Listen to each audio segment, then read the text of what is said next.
Cedric, we visited with Mac Brown today on Wednesday, and the discussion of Trey Walker, the outspoken Kansas State linebacker, who said at Media Days in July that Texas lays down. That's just what they do.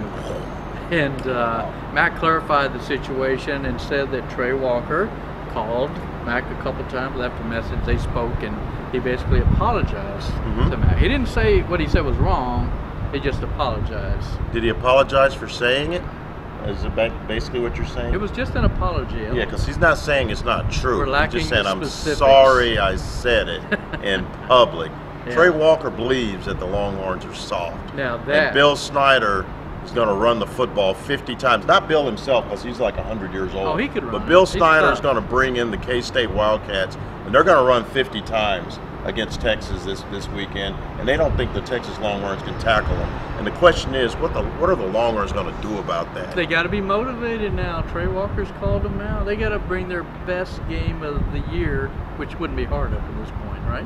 You really need Trey Walker to call you out. Well, maybe they do. And you know what? I'll say this about Trey Walker.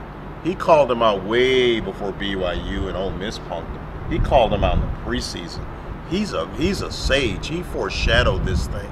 Trey Walker maybe knew what he was talking about. And if the Longhorns don't deliver this Saturday night at home in front of an angry mob of burnt orange fans, then Trey Walker was right.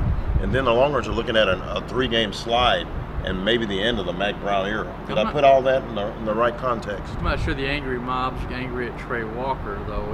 It is an angry mob. They're not mad at Trey. So. They're not mad at Trey. They're mad at the Longhorns. So the question is, Texas will take that personal. The question is, can they do anything about it? I think they can do something about it, but the question is, can they do something about it for 4 quarters? It's something that hasn't happened lately. Okay, so the last question we wrap up is the whole season on the line this Saturday. You bet your $200 monogram shirt it is. You said it.